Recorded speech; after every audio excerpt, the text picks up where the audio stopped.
friends lend support. Art exhibit unravels mysteries.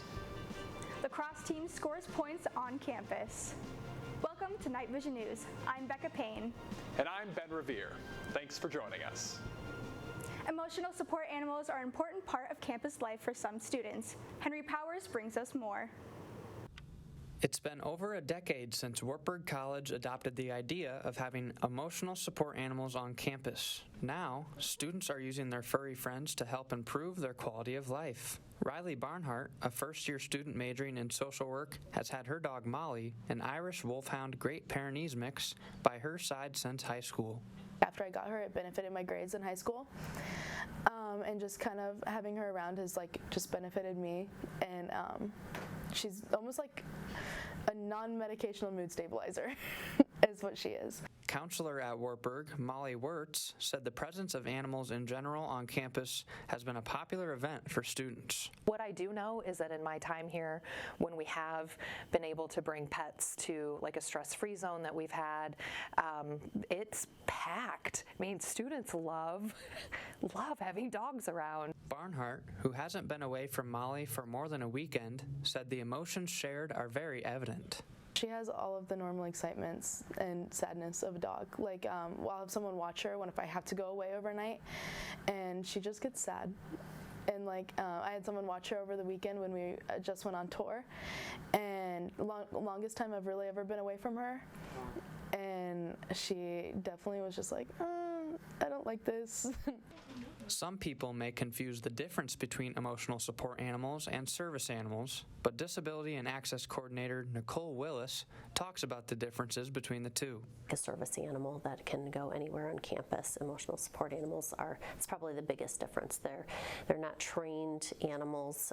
They're specifically for emotional support, and so they are confined, to the student's room or living space.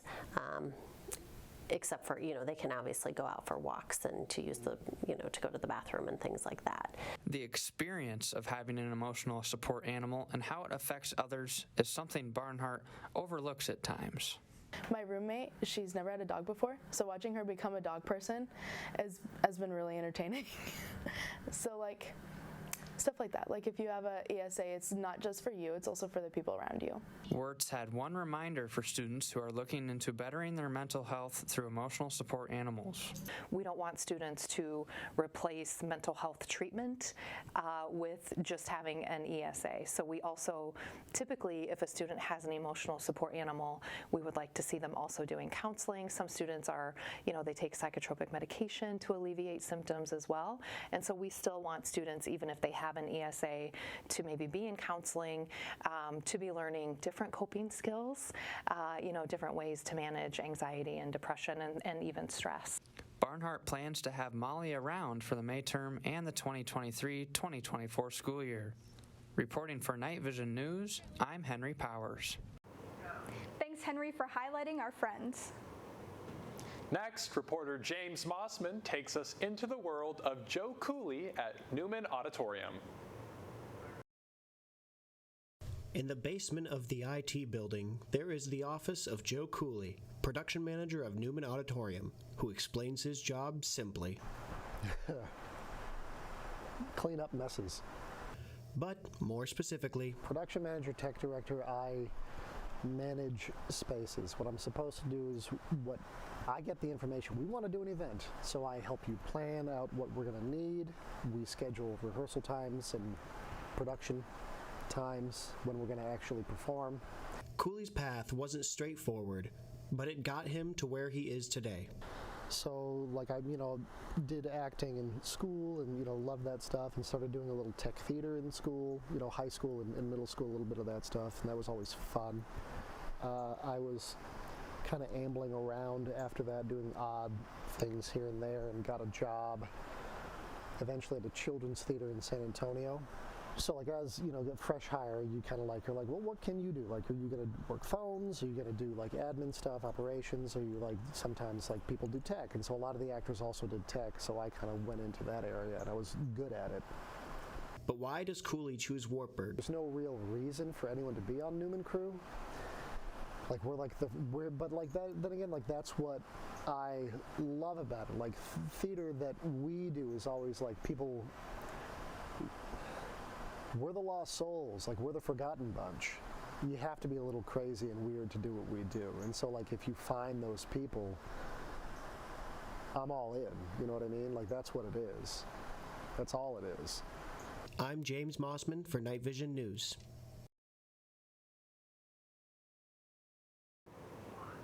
Joe Cooley certainly lives up to his name. Thanks, James. Journalism and communication major Zach Heine faces a challenge every time he gets behind a mic. Here's Ben Revere's report. At Wartburg College, sports is a large part of student life. From the several different athletes on college campus to the people working behind the scenes. Zach Heine, a third-year journalism and communications major, has taken a shine to sports announcing. I know it started this year when some of the people, like some of my friends in my sports writing class were talking about how they were starting to announce. I was like, oh, that kind of sounds fun. Maybe I'll give that a try. I've listened to sports broadcasts all my life. And I just got started, and they put me on a solo basketball shift, and I was really scared for my first time. And about 5 minutes in, the nerves had worn off, and it was so much fun, and I haven't looked back. Athletics has always been a passion for Heine, and he has been able to expand on it with Wartburg's new sports media program. I don't know, sports it's always been like a comfort area for me. Whenever I'm nervous, anxious, scared, frightened, whatever, a lot of times I turn to sports as kind of as something to ground me and to bring me back to reality. And it's kind of been that way my entire life. And so I've had that love and passion of sports, as a fan growing up, and then now being able to work in the profession, whether it's as a writer or an announcer or working back like behind the scenes, it's been really fun. However, despite his passion for the subject, he has had to face many challenges along the way, one of them being an interesting problem for a sports announcer to have, a stutter.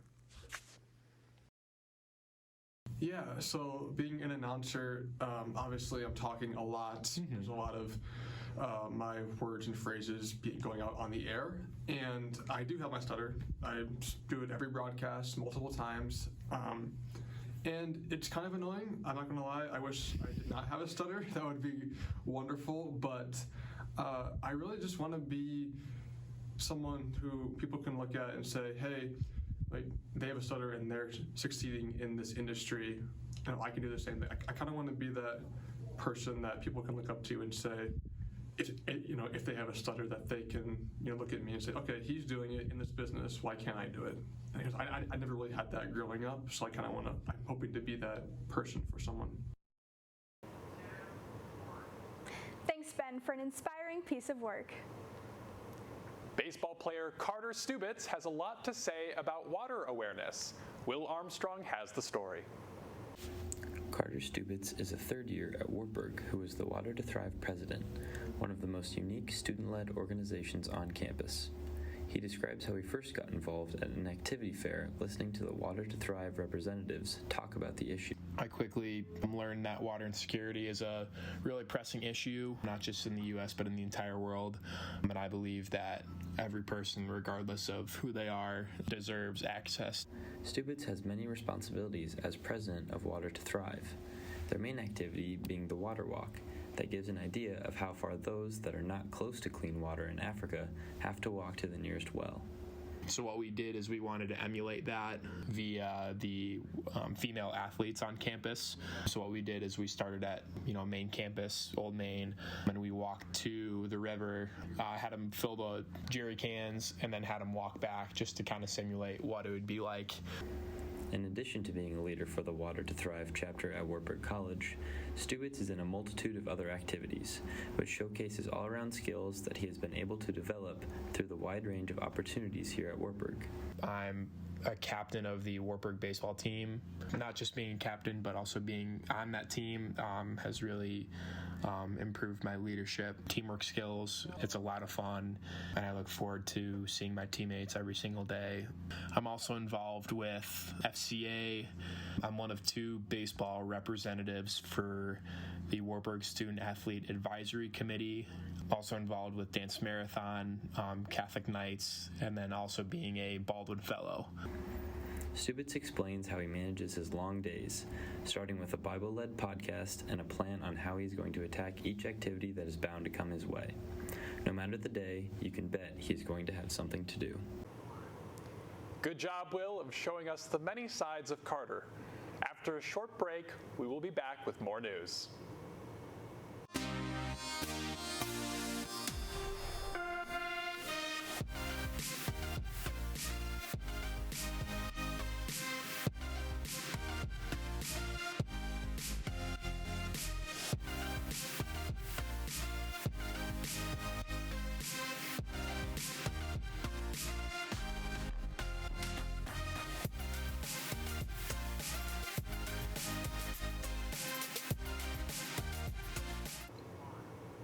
Reporter Ethan Shago takes a closer look at the work of monumental artists. Artist Robert Kennan is fascinated by prehistoric monoliths, megaliths, and henges. A collection of his work, Monumental Mysteries, is inspired by sketches made on location during visits to England's oldest monuments. Kennan's exhibit was housed in the Waldemar A. Schmidt Gallery on Wartburg College's campus from March 2nd to March 24th. Kennan's vision of these Neolithic stone monuments is far from simple sketches, though. Most of his prints have richly colored backgrounds, ranging from landscapes and geological settings to swirling seas. Even the stones are shaded and colored. Kennan received his Bachelor of Fine Arts in Printmaking from Webster University in St. Louis, and his master's degrees in Art and Fine Arts in Printmaking and a master's degree in Art History from the University of Iowa in Iowa City. The printmaker's artwork has been featured in more than 150 solo, group, and juried exhibitions, including at Webster University in St. Louis, in London, England, and throughout the U.S. So what do some Wartburg students have to say? I thought it was really interesting. I really liked how there was this almost like juxtaposition between this like ephemeral background and these like solid structures. I thought it was really interesting how he captured that. Maybe the most important aspect, or like the most visible, is just like the line work and how he separates these curved lines compared to the straight lines on the monoliths or the megaliths. It's very interesting to see the dichotomy almost. It was very visually interesting. It's very kind of abstract, all these prehistoric monoliths. It keeps you engaged in looking at it because I keep looking at it as like, I'm not sure what this is. And it's just visually confusing and interesting at the same time. Monumental Mysteries has already been displayed at Waldorf College in Forest City and the Ankeny Art Center. After Wartburg, it will travel to Iowa Wesleyan University in Mount Pleasant, followed by several other Midwestern destinations. This has been Ethan Shago, reporting from Waverly, Iowa. That was rock solid, Ethan. March was Women's History Month, and Zach Heine shows us how some people celebrated it. This March marks the 36th year of Women's History Month being officially recognized by the U.S. government. There are many different ways to educate yourself on women's history, but none may be more thought-provoking than women's literature. The local library has a display up commemorating great women's literature of the past. Librarian Melissa Curtis said that one of the goals of the display was to give women's literature the credit it deserves. So if we can bring more literature into not just women's literature, but literature as a whole back into society and embed it more, then it would get the credit it deserves. Those books, novels, and journals allow for all students, faculty, and staff to immerse themselves in women's history and learn. Curtis said there are many things students can do beyond just reading to help them learn more. Another way is to, like, when you're doing research, to seek out scholarly articles or books that are written by women. that are making sure that women are included in like the studies that the articles are doing. Women's studies has been an area at Wartburg for over 25 years. One professor who has taught many classes in the area is Dr. Amy Nolan. She has been at Wartburg since 2006 and has taught classes pertaining to women's studies since 2009. Nolan said she made using women's literature an important part of her class curriculum. Most of the books and authors that I tend to gravitate toward are women, so I be sure to include them in my other courses as well. She was also hopeful all students would take this opportunity to read women's literature and educate themselves throughout the month of March. It allows people, students, any reader to feel a sense of community and connection with that writer and their story, their characters. Students can check out the display in the local library through the end of March, or ask Curtis for suggestions if they want to learn more about where to start reading. Thanks, Zach, for your story. Wartburg's art department offers all kinds of opportunities. Wartburg College supplies many different major and minor options on campus. The art department on campus provides many opportunities for students to further their education. In the art department, we take a lot of classes like painting and drawing, things to work on our technical skills, and then we also take things like history classes. Like right now, I'm taking history of Western art, just to give context to a lot of the paintings we study and things like that.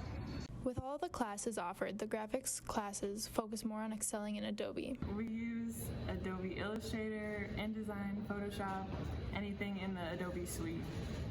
While working on mastering these applications, students learn what to do in certain situations. We learn a lot of techniques to create graphics. Students create their own designs and graphics to practice toning their skills. With this comes a lot of help from professors and classmates.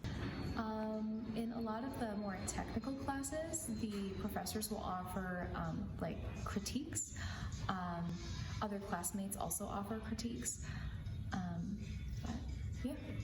For Night Vision News, I'm Danica Rademacher. Thank you, Danica, for shining a light on the art department. And stay tuned for an exclusive interview with Wartburg President Dr. Rebecca Nadeski.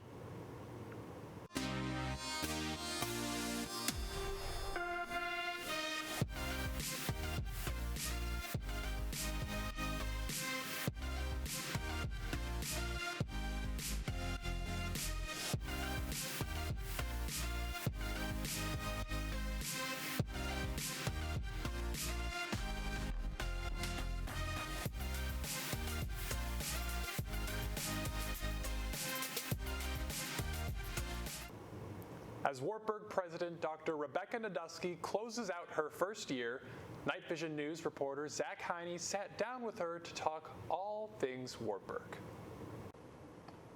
Welcome, President Nadeski, to our Night Vision studio here for an interview today. How are you doing today, President? Doing great, thanks. How are you doing? I'm doing fantastic. Good. So we're just over a year into after you were announced as the 18th president of Wartburg College. So with your first academic year winding down, how have things gone so far for you this year? I think things have gone wonderfully. I have been so welcomed by the Wartburg family, both on campus. Our students are wonderful. I'm completely amazed every single day, even being here with you today, by the talent of our students in places like the Comm Studios. We're in here with an Emmy-winning student of the communications team, which is incredible. Our students, I've seen musical productions, I've seen our athletes, and I've also seen things like Rice Day. I'm amazed by the talent of our students, and also just everyone talks about the kindness of Wartburg students and how wonderful you all are, and I would have to completely agree with that. It is truly a family here. Faculty and staff have been wonderful, but I'll tell you the thing that has surprised me the most is the strength of our alumni and the support of all the stakeholders of Wartburg College. There are people across this country that really care about this place, and it's just been a total privilege to get to know them and to interact with them. So moving on to a little bit of a different topic here, there have been recently some schools like Iowa Wesleyan and Finlandia that have announced that they'll be closing their doors at the end of this year. So what were some of your thoughts when you heard about that? Yep. And because they're like schools that are similar to Wartburg.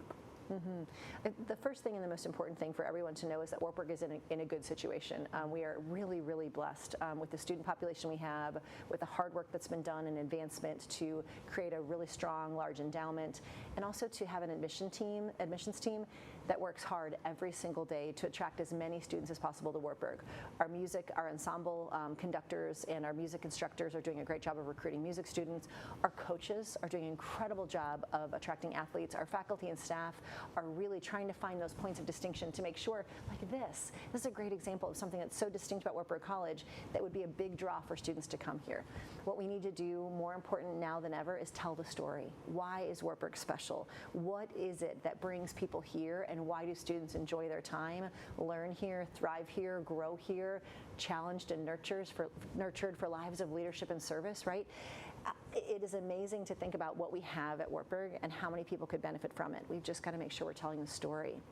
You all are in communication. You know that better than anybody, that telling the story is really important. So when I look at Wartburg and I look at Iowa Wesleyan or I look at Finlandia, I know we're in a much better financial situation, but I also know that we have incredible privileges here, that we need to be very cautious, right? We need to be financially cautious. We need to be really good stewards of all of our resources, but we need to continue to tell our story loudly and proudly about why Wartburg is a great place to come to college.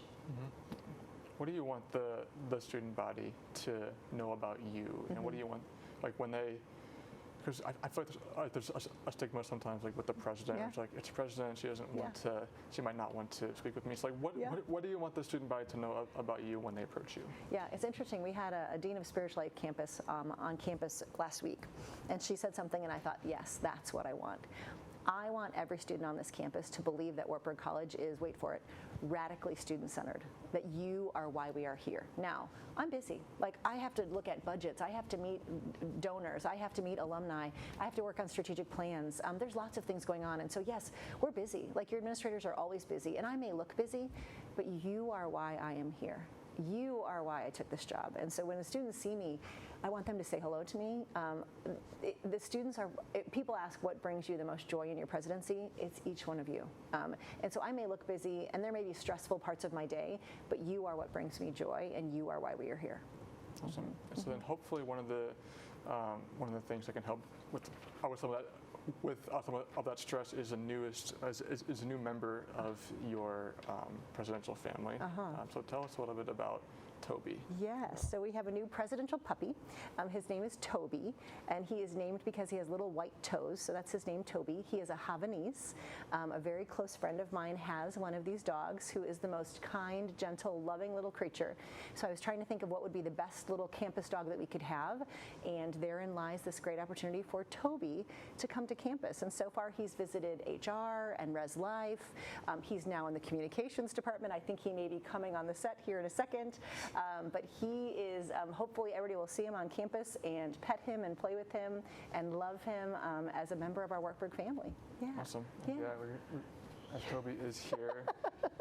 And his Wartburg.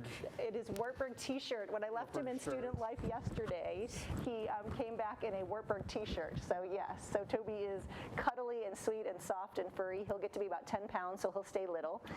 But hopefully he will be the lap dog of many students on our campus. Yeah. As that's the plan. And thank you, President, for coming in, for doing this interview with us today and bringing Toby as well, as we all love to see him around here. Yeah. We really do appreciate it. For Night Vision News, I'm Zach Heine. Thank you, Dr. Nadesky and Zach, for the great interview. You can watch the full version of the interview at nightwire.com.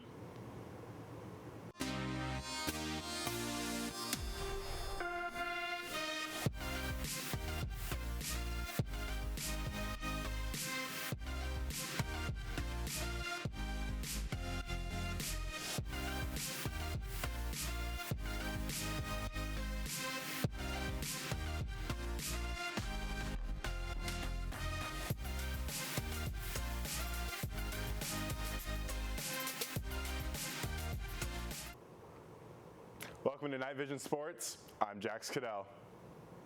Zach Heine updates us on the lacrosse team. It's been a tough start to the season for the Wartburg women's lacrosse team. The team is currently 1-3 on the season, with all those games being non-conference clashes. Over winter break, the team got the opportunity to go to Texas and face some tough competition. Sophomore defender Addie Nappolt said that playing those games in Texas will help the team in conference play. A lot of teams in Texas, they play pretty differently than we do here in Iowa, and it was just good to get experience playing different teams and adjusting to different teams. Women's lacrosse is in a unique position on campus when it comes to conference play. While every other athletic team outside of esports competes in the American Rivers Conference, the lacrosse team competes in the Midwest Women's Lacrosse Conference. Not every school in the ARC has a women's lacrosse team, so the Knights have to compete elsewhere. The team is learning to embrace that challenge. And it's been a little struggle, but we've been really persevering in each game. Even with tough competition, the team is trying to rally around head coach Anna Mirbach. Coach Mirbach is in her 8th season as the head coach of the lacrosse team. Nappolt was very complimentary of Mirbach and her coaching style. She's very thorough. She explains what she wants us to do and how we should do it. Another challenge that the team has had to face is a lack of players on the roster. Sophomore goalie Allison Haschner said that the lack of players requires everyone to step up. I think it's really just going to come down to our grit as a team and our belief in ourselves. Even with all those challenges, the team's mindset doesn't change. Haschner gave Mirbach credit for that. I think that she really just has a heart for this team and she really cares about us. The lacrosse team's next game is this Sunday against Marian University. Thanks for the update, Zach. Here's a feature about Michaela Sidney, a track athlete who is finishing her career at Wartburg College. The Wartburg track and field team finishes up their indoor season and is heading to the outdoor season. This senior is ready to continue her passion. Like this island-wide track meet, so it's all the elementary schools in like that we have Johnson County and Iowa City Pueblo area, and we all like had assigned events, assigned different hurdles and 4x1 elementary, and my PE teacher was like, "You're pretty fast, you should go up on track." And those go outside for the track. Michaela Sidney is a senior on the Wartburg track and field team. She fell in love with running at a young age and has followed it ever since. People might say it's like physically, but for me it's definitely been mentally. So first time I wasn't as confident who I am now. I was very insecure, very shy. I wasn't very willing to like show who I am or be confident who I am. Now what got me from the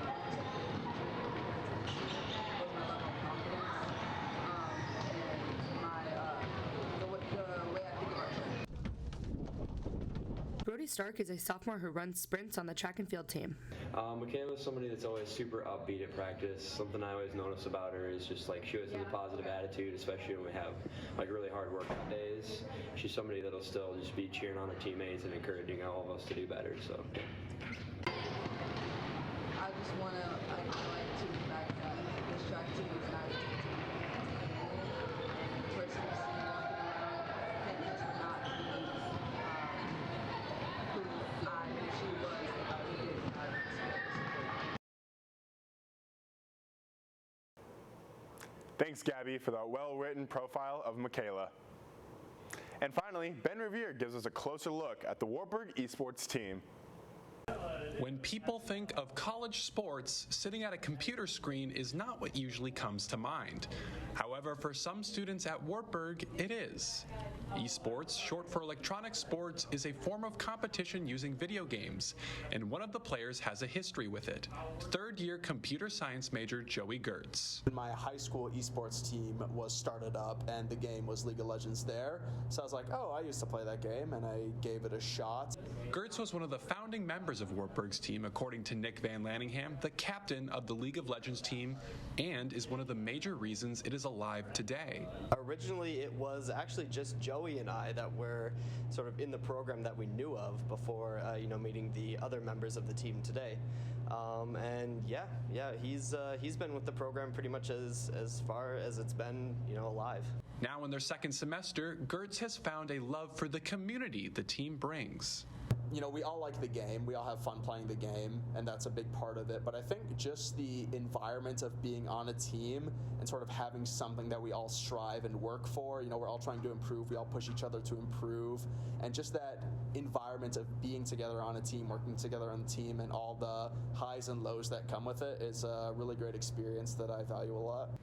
Being one of the team's core members, Gertz brings a lot of the heart and soul to the community as an uplifting presence.